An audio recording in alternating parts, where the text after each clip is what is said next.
dire que c'est compliqué pour vous. Lorsque vous rentrez un par un dans ce hangar, vous dites que vous êtes violenté et torturé, et parfois aussi agressé sexuellement. Oui. Ces violences, elles sont physiques? On vous frappe? Oui. Oui. Vous avez été vous-même battue?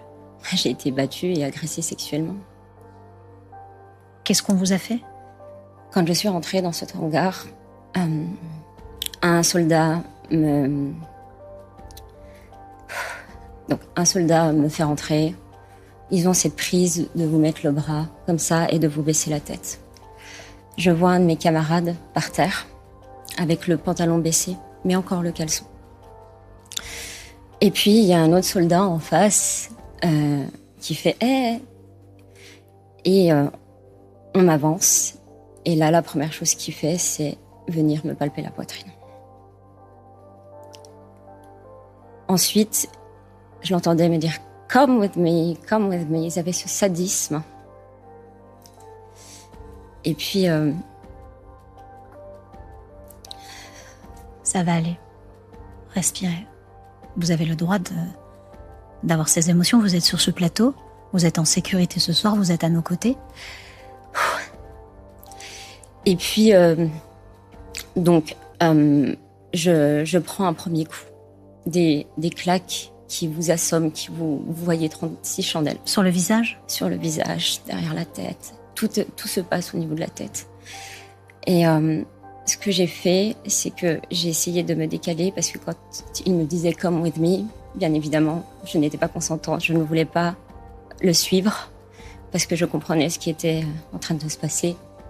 Et j'ai juste eu terriblement peur de me faire violer. Je me suis mise un peu plus sur le côté dos au container. Et continuer à me toucher. Et puis un autre est arrivé et là, j'aperçois leur silhouette parce que le troisième soldat était en train de torturer mon camarade au sol avec un taser. Et à ce moment-là, il lui propose le taser pour moi. Et je disais non. J'avais envie de dire I'm just a woman, mais je pouvais pas trop m'exprimer parce que pendant la formation, on nous disait de vraiment rester non violent et d'essayer de ne pas montrer que ce qu'ils nous font nous impacte. La formation avant voilà. Partie. Oui. Parce qu'ils aiment ça et c'est pire après. Et j'aperçois la silhouette de ces deux soldats, surtout celui de droite, c'était deux hommes qui faisaient peut-être 3 fois ma taille, 6 fois mon poids. Je pouvais rien contre eux. J'aurais rien pu faire de toute façon. Et il a refusé le taser. Et là, je me dis, avec le recul, c'est parce que justement, il a vu ma petite taille. Et il m'a attrapée donc par les cheveux. Et il a commencé à me frapper sur la tête pendant que l'autre me tirait la poitrine, le pantalon. Enfin. Et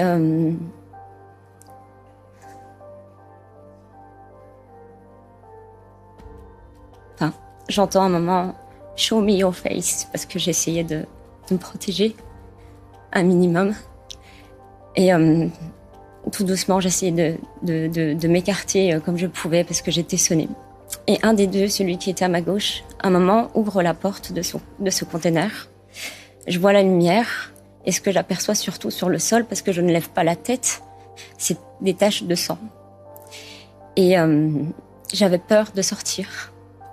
J'avais peur d'avancer parce que je m'imaginais qu'il y en avait encore plein d'autres qui m'attendaient derrière.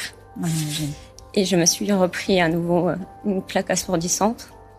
Je suis sortie du hangar et c'est un camarade qui avait navigué avec moi qui m'a reconnue et qui est venu à ma rencontre. J'ai tout de suite exprimé ce qui s'était passé. J'ai exprimé que j'avais eu terriblement peur de me faire violer, que j'avais vraiment cru qu'à ce moment-là, j'allais me faire violer. Et je suis restée en état de choc plus d'une journée et demie. Dans cette prison à ciel ouvert, où on a été traités comme des animaux. On nous a dévêtus, on nous a retiré nos vêtements chauds. On avait 3 containers dans lesquels on était entassés pour dormir à même le sol. Un sol qui était... tantôt en métal et tantôt en bois qui s'effritait, donc il y avait plein d'échardes. Et je voyais, on entendait dans ce container cette chambre noire. Nos camarades ont hurlé parce qu'ils étaient en train de se faire fracasser. Il se présentait des fractures au niveau du nez, au niveau de l'arcade, des brûlures sur le corps, des hématomes partout.